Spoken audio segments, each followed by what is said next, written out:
નમસ્કાર, આપ જોઈ રહ્યા છો નેશન પ્લસ ન્યૂઝ. હું છું આપની સાથે હેતલ ભગત. આણંદ જિલ્લાની ઉમરેઠ વિધાનસભા બેઠક પર પેટા ચૂંટણીનો ગરમાવો તેજ બન્યો છે.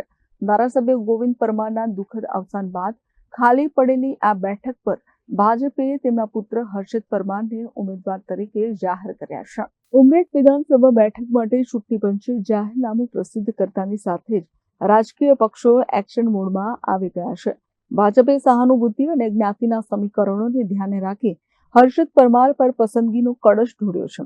જોકે હર્ષદ પરમારની છબી અને પક્ષની નો રિપીટ કે પરિવારવાદ મુક્ત પોલિસીને લઈને જૂના અને કર્મઠ કાર્યકરોમાં ક્યાંક અસંતોષની લાગણી જન્મી છે. તો ગોવિંદ જેવા જ સરળતાથી હર્ષદ પરમાર મતદારોના દિલ જીતી શકશે તે એક મોટો સવાલ છે. રાષ્ટ્રીય નેતૃત્વ ભારતીય જનતા પાર્ટી જે છે, રાજ્યમાં ભારતીય જનતા પાર્ટીનું નેતૃત્વ છે, તો મારી પસંદગી કરીને મને જે ટિકિટ આપી છે એ બદલ હું પહેલાં તો સૌનો દિલથી હૃદયપૂર્વક ખૂબ ખૂબ આભાર વ્યક્ત કરું છું. અને જે મારા પર વિશ્વાસ મૂક્યો છે ભારતીય જનતા પાર્ટીએ, એ વિશ્વાસને લઈને હું વિસ્તારમાં પ્રજાજનો વચ્ચે જઈ અને મતની માગણી કરીશ અને એમના વિકાસના કામો જે કંઈ પણ બાકી હશે તેને પૂરા કરવાનો પૂરી રીતે પ્રયત્ન કરી અને પ્રજાનો વિશ્વાસ જીતી અને પ્રજા મને સારી એવી બહુમતી જીતાડશે એવી આશા સાથે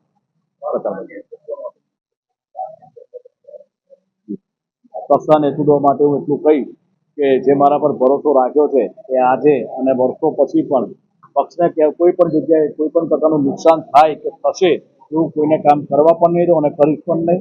અને ભારતીય જનતા પાર્ટીનું નેતૃત્વ આગળ વધે એવી આશા સાથે હું પ્રજા કરું છું.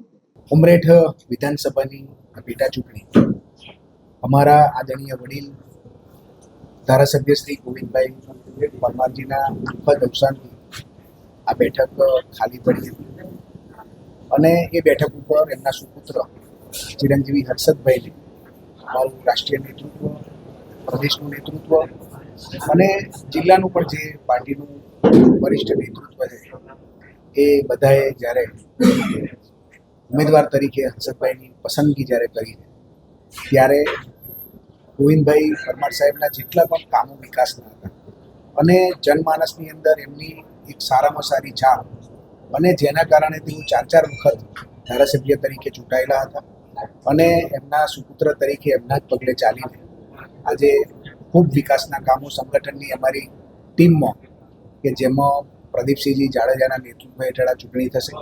સાથે ચૂંટણીના ઇન્ચાર્જ તરીકે અમારા હસમુખભાઈ પટેલની નિમણૂક પ્રદેશ દ્વારા કરવામાં આવી છે.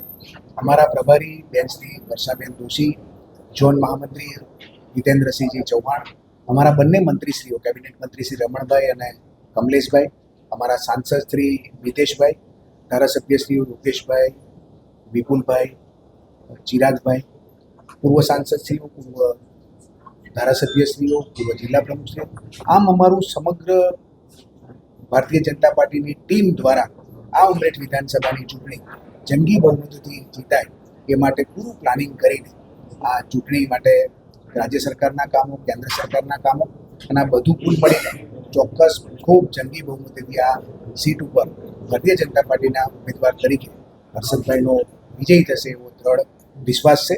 અત્રે ઉલ્લેખનીય છે કે કોંગ્રેસ પણ આ બેઠક જીતવા માટે એડી ચોટીનું જોર લગાવી રહી છે.